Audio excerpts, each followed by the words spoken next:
የሰው ሰይጣን የሰው ጭራቅ አረመኔ ነብሰ በላ ብለው ስም ያወጡለት ታሪክን ጥቁር ጥላሸት ቀብቶ ያለፈ የዓለማችን ክፉና አነጋጋሪ ሰው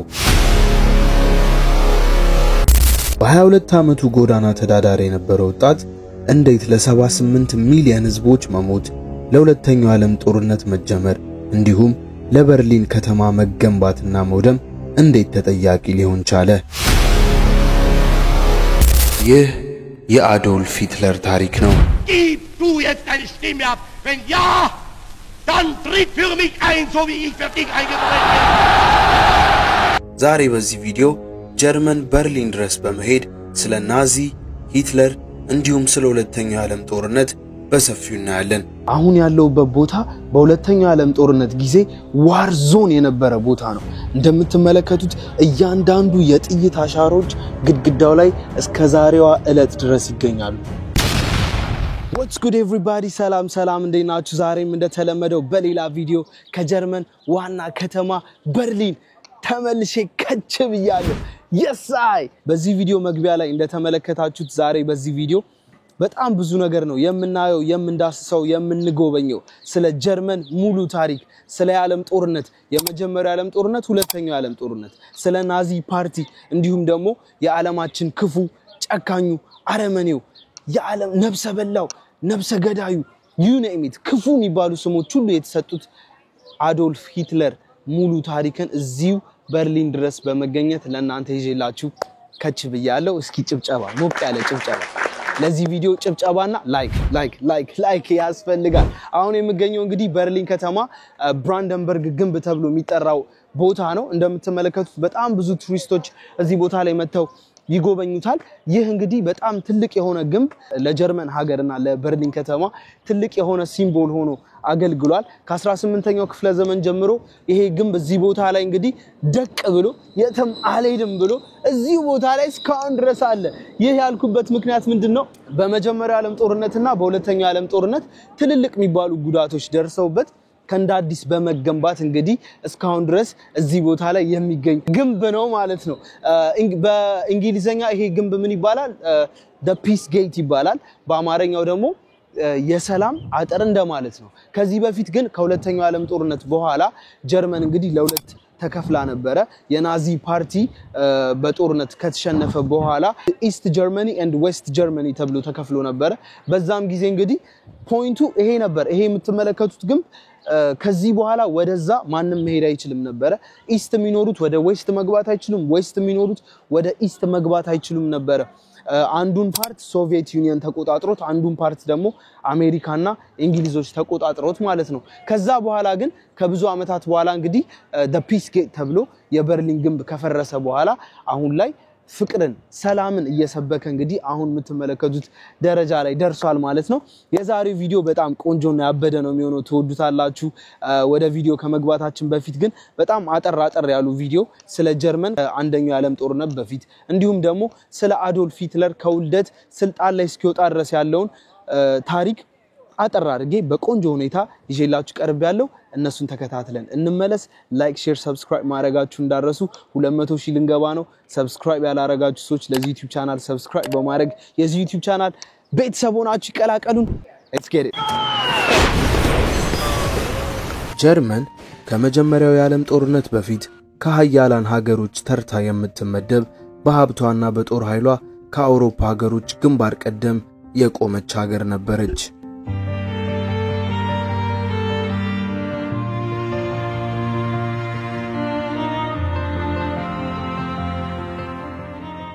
በብረታ ብረት ምርቷ በኬሚካል ቅመሟ እንዲሁም በምህንድስና ዓለምን የምትመራ የሰለጠነች ታላቅ ሀገር።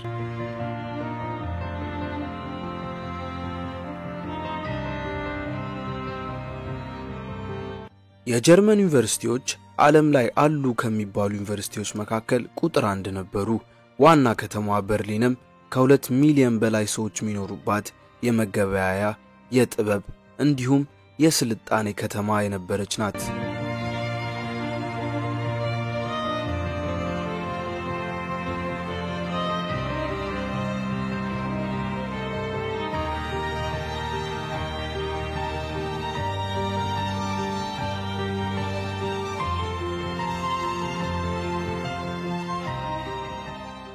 ይህ ሁሉ ግን ስልጣኔው ሀብቱ ጥበቡ ሁሉም ነገር ከአንደኛው የዓለም ጦርነት በኋላ ተረተረቶ ቀረ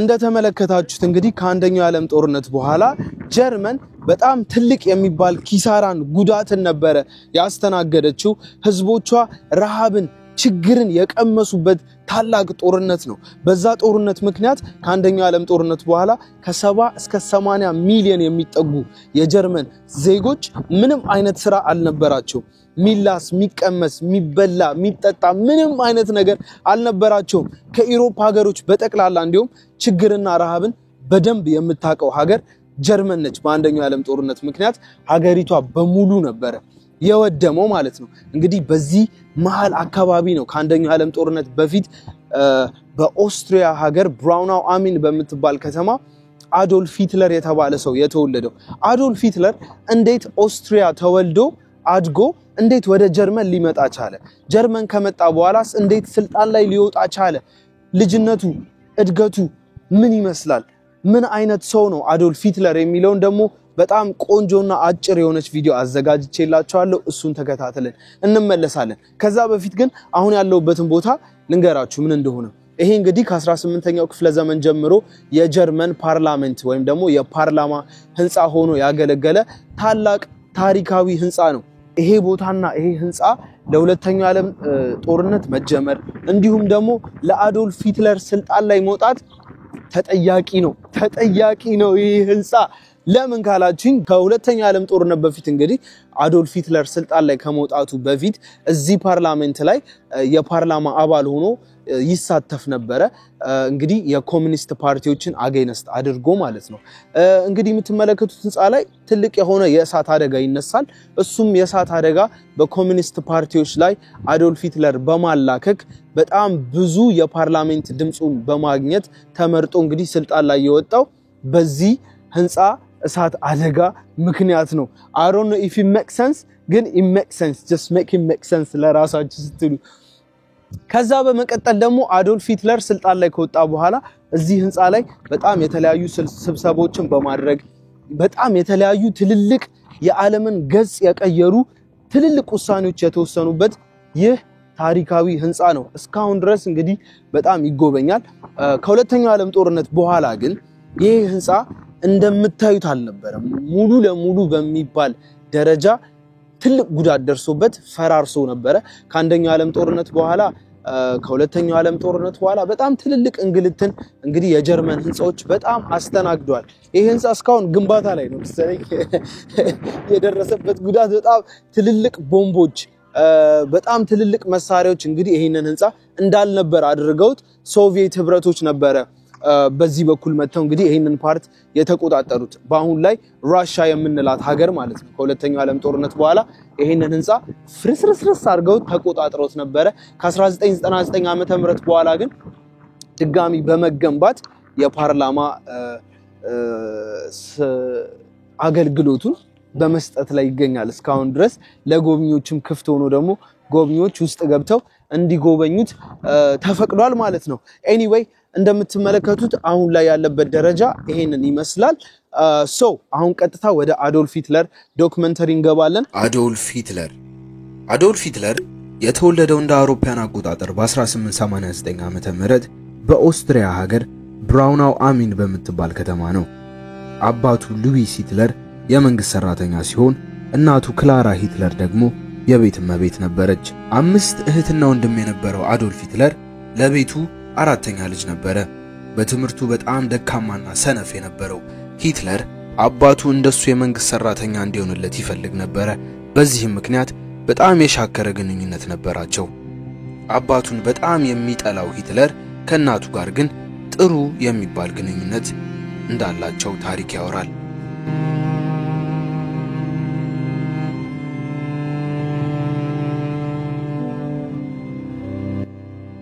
ይህ ትምህርት የማይገባው ልጅ ግን ስዕል መሳል ላይ ጥልቅ ፍቅር አደረበት ትምህርቱንም በጣም በልጅነቱ ነበር ያቋረጠው በ13 ዓመቱ የአባቱን መሞት ተከትሎ ሂትለር ወደ ኦስትሪያ ዋና ከተማ ቪየና በመሄድ ሁለት ጊዜ ትልቅ በሆነው አካዳሚ ኦፍ አርትስ ቪየና ትምህርት ቤት ለመግባት ሞክሮ ሁለቱም ጊዜ አልተሳካለትም በዚህም በጣም የተበሳጨው ሂትለር ወደ እናቱ ቤት ተመልሶ ይሄዳል። እዛም ሲደርስ ግን እናቱ የካንሰር በሽተኛ ሆና ተጠብቋለች። ብዙም ሳይቆይ እናቱ በ18 ዓመቱ ከዚህ ዓለም በሞት ተለየችው። ከዚህም ጊዜ በኋላ ነበር ዓለም የጨለመችበት፣ ህይወቱ ላይ ተስፋ ያጣው።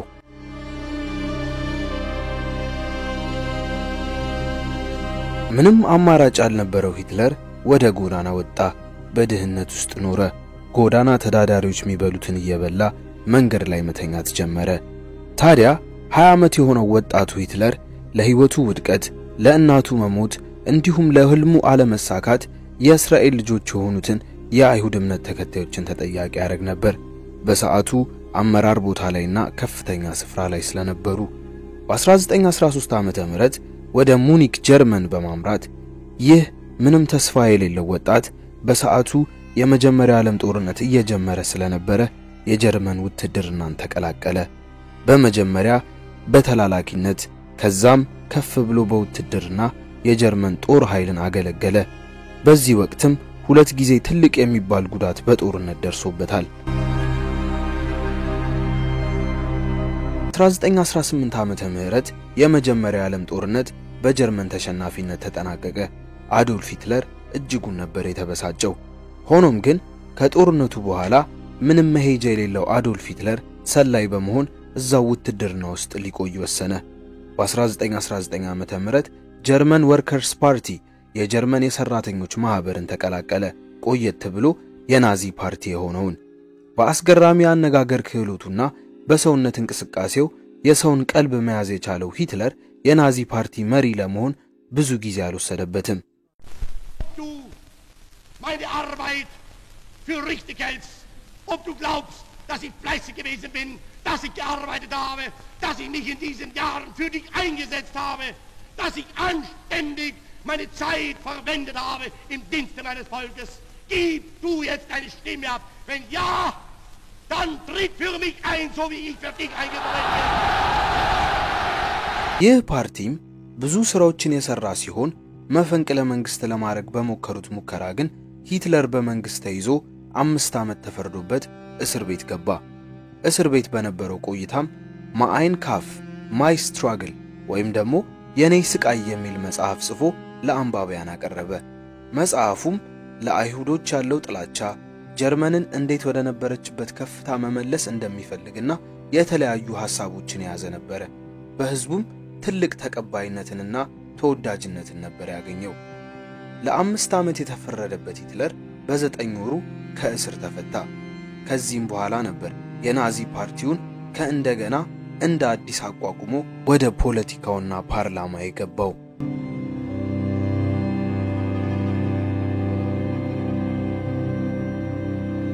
ያው እንደሰማችሁት እንግዲህ የአዶልፍ ሂትለር ታሪክ ከውልደት እስከ እስር ቤት ድረስ የነበረው ታሪክ ቆንጆ አድርጌ በትንሹ ለማቅረብ ሞክሬያለሁ። ሆፕፉሊ ወዳችሁታል ብዬ ተስፋ አደርጋለሁ። ቡና እየጠጣው ነው በነገራችን ላይ።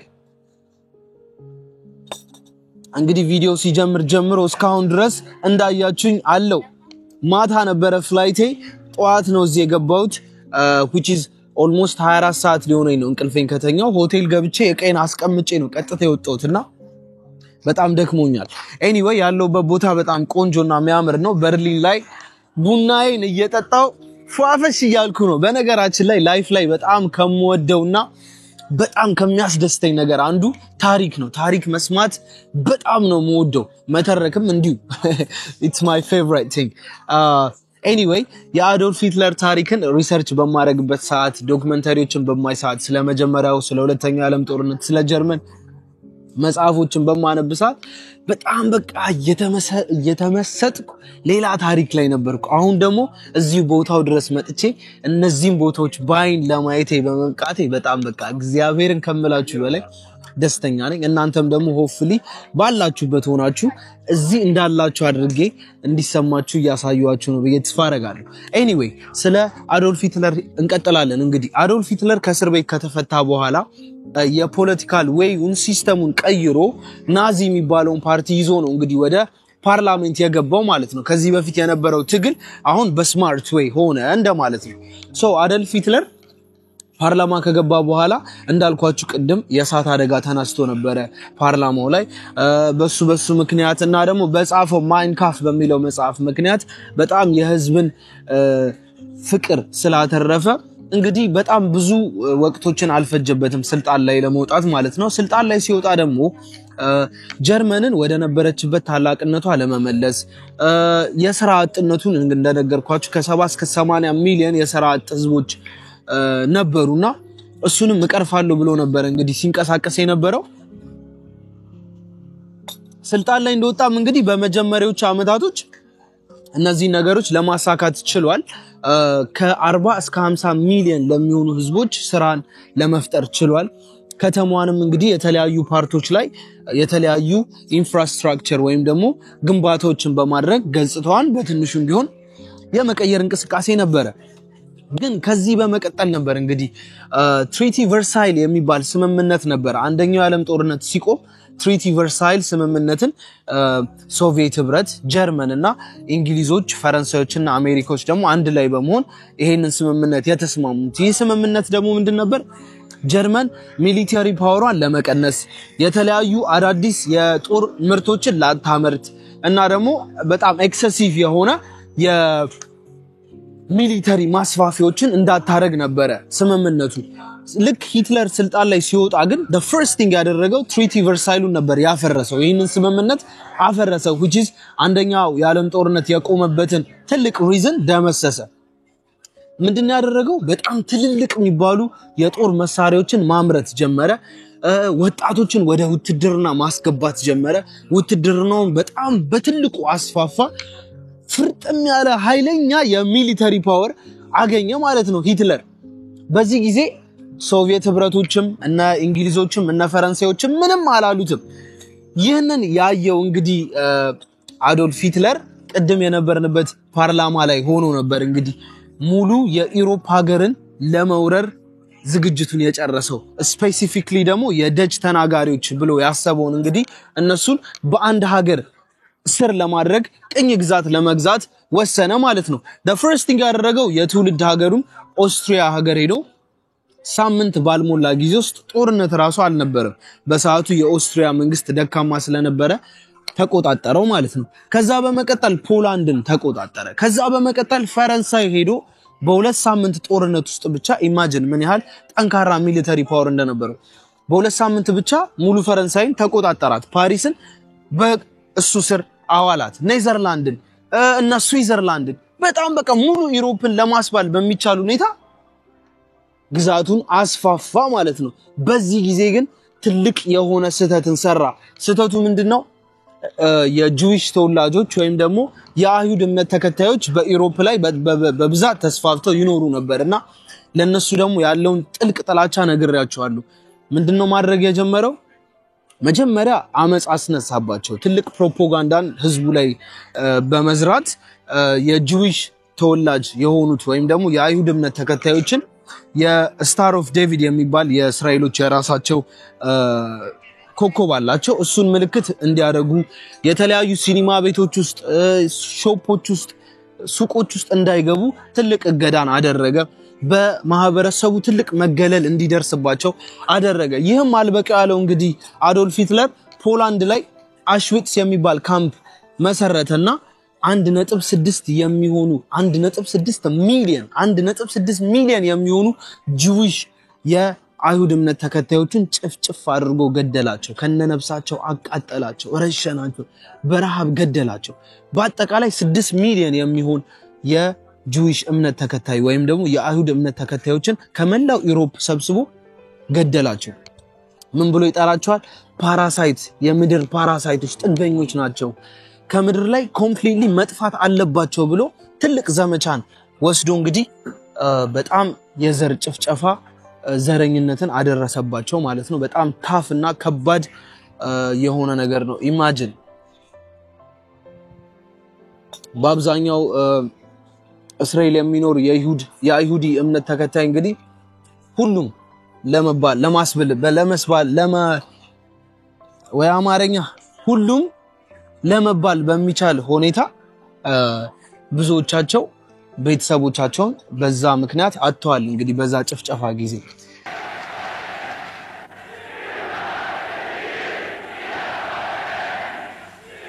anyway አዶልፍ ሂትለር ይሄም ያልበቃው እንግዲህ አልበቃ ያለው አውሬ ሰውዬ ጨካኝ ሰውዬ ምንድነው ያደረገው እንግዲህ እንዳልኳችሁ እነ ፖላንድን እነ ፈረንሳይን በጣም ብዙ ሀገራቶችን ተቆጣጥሯል ይህ አልበቃ ያለው ሰው ወደ እንግሊዝ ደግሞ እንግሊዝን ለመቆጣጠር ጦሩን ላከ ይህም አልበቃ ያለው ሰውዬ ወደ ሶቪየት ደግሞ ወደ ሶቪየት ማለት አሁን ሶቪየት ዩኒየን ይባሉ ነበር አሁን ላይ ራሻ ተብሎ የሚጠራው ሀገር ማለት ነው ወደዛ ደግሞ ጦሩን ላከ imagine how greedy he is ግን እውነት ለመናገር to be honest እንግሊዞች ምንም ሊችሉት አልቻሉም ዲፌንስ ሊያደርጉ ችለዋል ግን በጦርነቱ በጣም ኃይለኛ ቅጥቀጣን አደረሰባቸው በዛ በኩል ደግሞ ሶቪየት ዩኒዮኖች እንዲህ አድርገው ወጥረው ያዙት በዚህም በኩል እንግሊዞች እንግዲህ ዲፌንስ ያደረጉ ቅጥቀጣውን እንደምንም ተቋቁሞ ራሳቸውን ለመከላከል ችሏል ግን የእንግሊዝ ጦርን እንግዲህ አሜሪካ በመቀላቀል የጀርመንን ኃይል በኃይለኛው ዲፌት ማድረግ ጀመሩ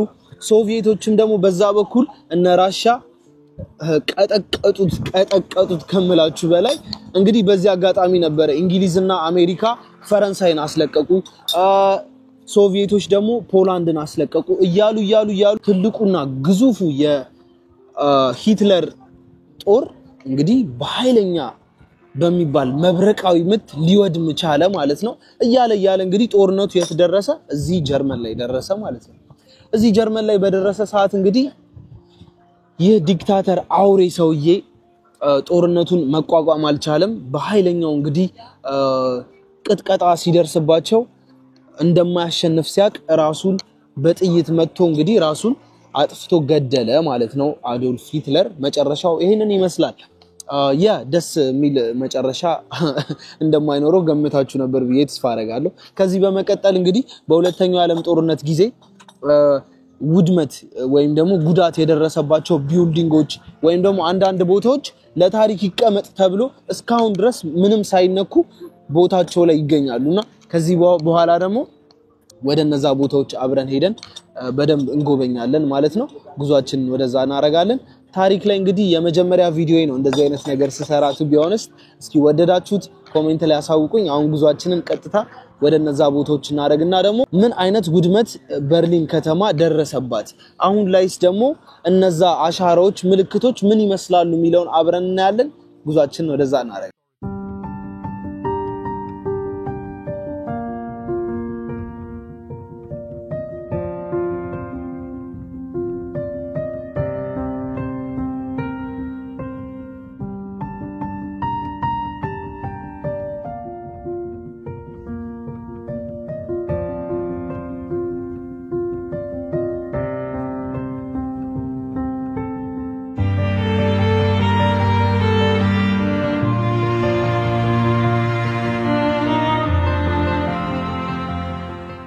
በነገራችን ላይ የጀርመን ዋና ከተማ በርሊን በጣም ቆንጆና ውብ የሆነች ሀገር ነች እንደምትመለከቱት እንግዲህ በጣም በሚያማምሩ ህንጻዎች የተገነባች ከተማ ነች በጣም ነው የሚያማምሩት ዩኒቨርሲቲዎች ሙዚየሞች ምናምን በጣም ትልልቅ ታሪካዊ የሆኑ ህንጻዎች ያሉባት ከተማ ነች እንግዲህ ከፊት ለፊት እንደምትመለከቱት አንድ ህንጻ አለ ይሄ እንግዲህ ህንጻ ምንድነው ወታደሮች ለሞቱት ወታደሮች እንግዲህ መታሰቢያነት የተሰራ ነው ይሄ የምትመለከቱት ህንጻ እንግዲህ ከአንደኛው ዓለም ጦርነት በኋላ ነው የተሰራው ከሁለተኛው ዓለም ጦርነት በኋላ ሳይሆን ከአንደኛው ዓለም ጦርነት በኋላ በፐርሺያን ኪንግ ለጀርመን እንግዲህ ለተዋደቁ ወታደሮች የተሰራ ማስተውሻ ህንጻ ነው ሆኖም ግን ከሁለተኛው ዓለም ጦርነት በኋላ ትልቅ የሆነ ጉዳት ይሄ የምትመለከቱት ህንጻ ደርሶበት ከዛ በኋላ ደግሞ ድጋሚ መልሶ ተገንብቶ ነው አሁን ላይ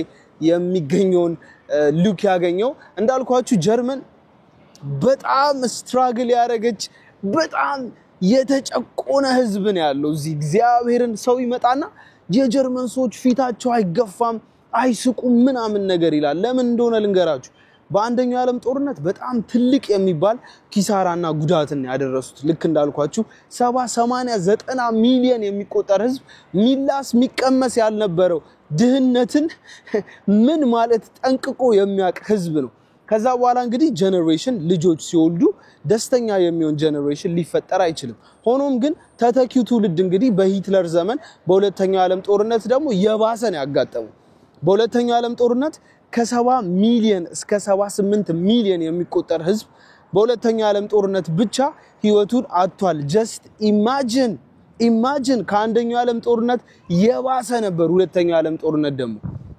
በሁለተኛው ዓለም ጦርነት ደግሞ ያልወደመ ነገር የለም እንዳልኳችሁ የምታያቸው ፎቆች በጠቅላላ ተመልሰው ተገንብተው ነው እንጂ በቦምብ ወድመዋል ትልቅ የሆነ የበርሊን ላይ ትልቅ የሆነ ጦርነት ነው የተካሄደውና እንዲሁም the Berlin War ይሉታል ፈረንጆቹ የበርሊን ዋር ላይ የበርሊን ጦርነት ላይ በጣም ትልቅ የሆነ ውድመት ነው የደረሰውና አንዱ ከፊት ለፊት የምትመለከቱት ይህ ህንጻ ነው ትልቅ የሆነ ውድመት ደርሶበት ነበር ግን እንደገና እንግዲህ ተመልሶ ተገንብቷል ማለት ነው ወደ ውስጥ እንግባና ደግሞ ምን እንደሆነ በደንብ ላሳያችሁ ህንጻው በጣም ነው የሚያምረው አይ ካንት ላይ እና ውስጥ ስገቡ ደግሞ በጣም ቆንጆ የሆነ ነገር ነው የምትመለከቱት ሶ እዛ ጋር ኤክስፕላኔሽን አለ በእንግሊዘኛ ምን እንደሆነ በደንብ ዲፋይን ያደርጉላችኋል ኤኒዌይ ወደ ውስጥ ስትገቡ ያለው ይሄንን ይመስላል ቤተሰቦች እንግዲህ እናት ልጇን አቅፋ ነገር ነው በጣም ያዘነች እናት ትታያቸዋለች ብያስባለሁ ልጇን አቅፋ እንግዲህ እዚህ ትልቅ ባዶ ሩም ውስጥ ተቀምጣለች ማለት ነው ከዛ በኋላ ደግሞ ይኸውላችሁ ከላይ እንደዚህ ክፍት ሆኖ ብርሃን ወደ ቤት ውስጥ ይገባል ከላይ ክፍት ነው ምንም ነገር የለው እና ሰዎች እየመጡ እንግዲህ አበባ ምናምን ነገር እያመጡ በጦርነቱ ለሞቱ ሰዎች መታሰቢያነት ያደርጋሉ ማለት ነው በጣም የሚያምር ቦታ ነው ዋው ዲፕ የሆነ ሚኒንግ አለው to be honest እናት ልጇን እንግዲህ እንደዚህ ይዛ የጀርመን እናቶች በጣም ብዙ ልጆቻቸውን በመጀመሪያው ዓለም ጦርነት ከዛ በመቀጠል ደግሞ በሁለተኛው ዓለም ጦርነት በጣም ብዙ ልጆቻቸውን ነው ያጡትና ለዛ ታሳቢ ተደርጎ የተሰራ ይመስለኛል እንደምታዩት ይሄንን ይመስላል አሁን ያለው ኤኒዌይ ቅድም ያልኳችሁ ቦታ ነው በጦርነት የወደሙ ቦታዎች ሆም ብለው የተዋቸው ለቱሪስቶች የተቀመጡ ቦታዎች አሉ ወደዛ ነው ጉዞዬን እያደረኩ ያለሁት ደስ የሚለው ግን በርሊን ላይ ወክ ባረጋችሁ ቁጥር ማታዩት ነገር የለም በዚህም ታሪክ ነው በስመአ ከጀርባ የምትመለከቱት በጣም ልብ የሚነካ ቆንጆ ታሪክ ነው ኦ ማይ ጎድ ዋው what ይሄንን ሰርች ሳረግም ዶክመንተሪ ላይ ምንም መጽሐፍ ላይ ምንም ነገር ላይ አላዩት ምንድነው ቸርች እንደሆነ ያስታውቃል ግን እንዴት አባቱ ያምራል ዋው ስዕሉ ከዚህ ጋር የሚታያችሁ ከሆነ አላቅምና ጌታችን መድኃኒታችን ኢየሱስ ክርስቶስ እጁን ዘርግቶ ኦ ማይ ጎድ በጣም ነው የሚያምረው በእናታችሁ ኤኒዌይ እዚህ ቦታ ላይ የመጣ ነው እንኳን ቀደም እንዳልኳችሁ እንግዲህ እዚህ ጋር የምትመለከቱት ትልቁ ሙዚየም በሁለተኛው ዓለም ጦርነት በጣም ትልቅ የሆነ ጉዳት ደርሶበት እስካሁን ድረስ የጥይቶቹ አሻራ የመድፉ የምናምኑ እንዳለ በጠቅላላ እዚህ ፎቶ ላይ እዚህ ህንጻ ላይ አለ ማለት ነውና እንደምታዩት በጣም ጉስቁልቁል ብሏል ህንጻው እንደምትመለከቱት ህንጻው ይሄንን ይመስላል በደንብ ወደ ውስጥ ደግሞ ቀረብ ብለን ያሉትን ነገሮች እስኪ ለመመልከት እንሞክራለን እንዲ በኢየሱስ እንዲ አተ የጥይቱ ኤቭሪ አሻራ ይታያችኋል እዚህ ጋር ልክ ጥይቶቹ የበሳሱት ቦታዎች ናቸው ጋድ ጥይቱ ወደል አረበለ በደንብ ነው የሚታየው ውስጡ ድረስ ታውቃላችሁ ኢቭን እዚህ ድረስ መጥቶ ጥይቱ የበሳሳውን ቦታ እዚህ ጋር ጥይቱ የበሳሳው ምናምን ነገር ሁለተኛው ዓለም ጦርነት ኢማጂን ከታች ሆኖ ሲተኩሱ ምናምን ነገር እንዴ ማንንም አይተርፍም ይሄ ግን በጣም ነው የሚያምረው በስማአ ምን የሚያምር ምን አይነት ቸርች ነው ባካችሁ ያም ተለጣጥፏል የሚታያችሁ ከሆነ ከዚህ ጋር ልጥፍጥፍጥፍጥፍ አድርገውታል አይተርፍለትም መቼስ ይሄኛው እንደዚህ ተመታቶ ያኛው ይተርፋል ማለት ይከብዳል ግን እንደምትመለከቱት ህንጻው ላይ እንግዲህ የተለያዩ ጉዳቶች ይታዩኛል ግዳው ላይ ሊትራሊ የጥይት ቡሌቶች የበሳሱት በደንብ ይታያል አያችሁት እዛ ጋር አያችሁት ግድግዳው እንዳለ የተበሳሳው በሁለተኛው ዓለም ጦርነት ጊዜ ነው በነገራችን ላይ የሁለተኛው ዓለም ጦርነት በጣም የሩቅ አመት ታሪክ አይደለም የ85 አመት ታሪክ መሰለኝ ከ85 አመት በፊት የነበረ ታሪክ ነው ሶ በጣም ሩቅ አይደለም እንደ ሌሎቹ ታሪኮች ማለት ነው ሶ በጠየቁ ሰዓት እንግዲህ እዚህ ጋር ሆናችሁ በደንብ ጉዳቱን ማየት ትችላላችሁ እንደምትመለከቱት በደንብ የተበሳሳው በደንብ ይታያል ግን ይሄ ፍሮንት ፓርቱ ስለሆነ በትንሹ ነካክተውታል ከጀርባ ግን በደንብ ኮምፕሊትሊ 100% ምንም ያልተነካ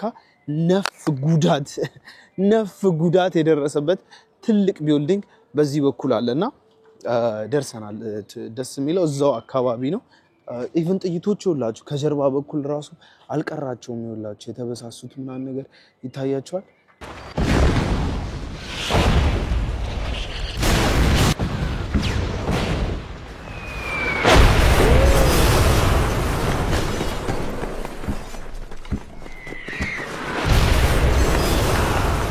ጀርመኖች አይስቁም በነገራችን ላይ ደስተኛ ህዝቦች አይደሉ አሁን መቼስ የደረሰባቸውን ሰምታችኋል ከዚህ በኋላ ትረዷቸዋላችሁ ብዬ ተስፋ አደርጋለሁ ይሄ ህንጻ ግን በጌታ ስም እንዲህ እዩት እንትኑን የጥይቱን ረበጌታ እዲ እስካሁን መቆሙ ራሱ ነጮች ሰርተውት ነው እንጂ እኛ ይሰራነው ይሄን ረብተለው እዚህ ድረስ አልቀራቸው እያንዳንዱ ኮለም ነው የሚባለው ይመስለኛል እያንዳንዱ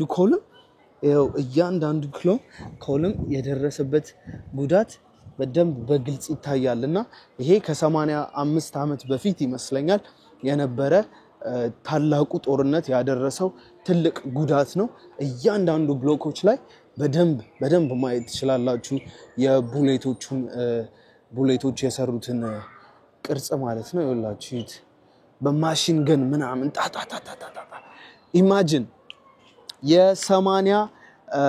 ከ80 እስከ 90 ሚሊዮን መሰለኝ የተባለው ብቻ በጣም ብዙ ሚሊዮን ህዝቦች በሁለተኛው ጦርነት ምክንያት በሁለተኛው ዓለም ጦርነት በሂትለር ምክንያት ነብሳቸውን አጥተዋል በጣም የሚያሳዝን ታሪክ ነው እነዚህ ደግሞ ለዚህ ታሪኮች እስካሁን ድረስ ምስክርነት ቆመው እዚሁ በርሊን ላይ ይገኛሉ ማለት ነው በስ አረበለ ወደዛ ስቴዱ ደግሞ እየባሰበት ነው የሚመጣው እረብሽው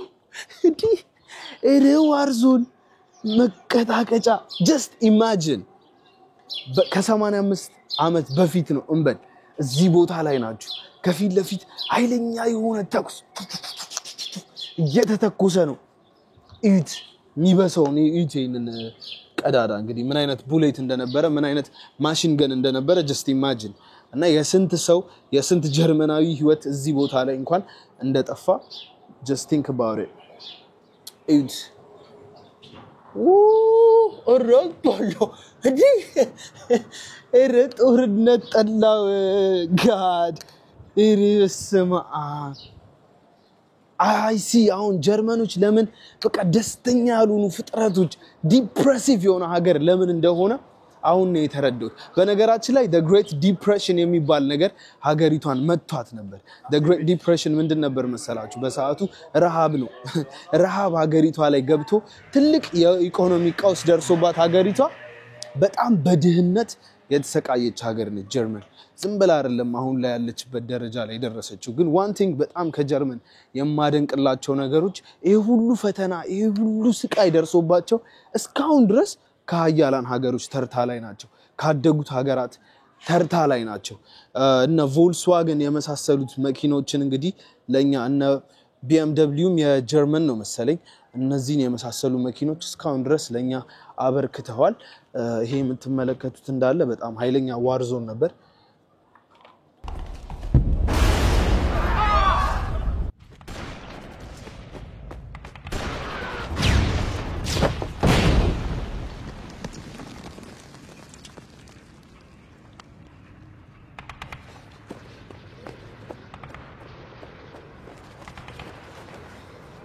ከሁለተኛው ዓለም ጦርነት በኋላ ምን ሀፕን አደረገ የጀርመን እጣፈንታዋ ምን ሆነ ከዚህ ሁሉ ውድመት በኋላ ምን ተፈጠረ ብላችሁ እየጠየቃችሁ እንደሆነ ተስፋ አደርጋለሁ ከዚህ በኋላ ነበር የጀርመን ህዝብ ስቃይና እንግልት ደግሞ ድጋሚ የቀጠለው በጣም ባሳዛኝ ሁኔታ እንዲሁ እስከዛሬ አይተውት የማያውቁት ነገር የገጠማቸው ከሁለተኛው ዓለም ጦርነት በኋላ ነው።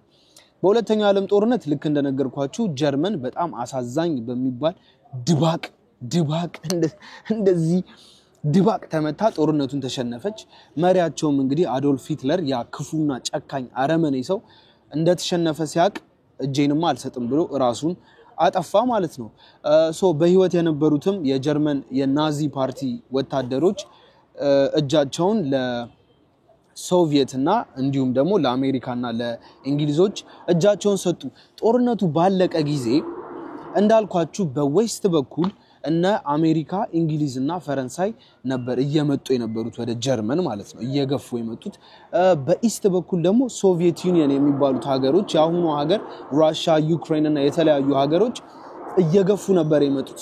ሁለቱም መሃል ጀርመን ላይ ነው የተገናኙት ማለት ነው። ሁለቱም ደግሞ በጣም የማይዋደዱ ትልልቅ ጸብ ያለባቸው ትልቅ ጥላቻ በውስጣቸው ያለባቸው ትልልቅ ሀገራቶች ናቸው። ምንድነው ዲሳይድ ያደረጉት? ጀርመንን ለሁለት ለመሰንጠቅ ወሰኑ ማለት ነው። which is ለጀርመን ህዝብ በጣም ሾክድ የሆነ ነገር። የጀርመን ህዝብ ረሃብን፣ ሞትን፣ ስቃይን፣ እንግልትን በደንብ ቀምሶ ያጣጣመ ሰው ነው፣ ግን ተቋቁሞታል። ይሄንን ግን በጣም መቋቋም ነበር የከበደው የጀርመን ህዝብ። ምክንያቱም እናትና ልጅን፣ ወንድምና እህትን፣ ቤተሰብን ከቤተሰብ የለያየ ትልቅ ክፉ ሐሳብ ስለነበር ማለት ነው። ልክ እንዳልኳችሁ ዌስት ጀርመኒን እነ እንግሊዝ አሜሪካና ፈረንሳይ አንድ ላይ በመሆን ተቆጣጠሩት። ኢስት ጀርመኒን ደግሞ እነ ሶቪየት ተቆጣጠሩት ማለት ነው። ሁለቱም ሶቪየት ኮሚኒስት ፓርቲ ነው፣ እነዛ ደግሞ በተቃራኒው ማለት ነው።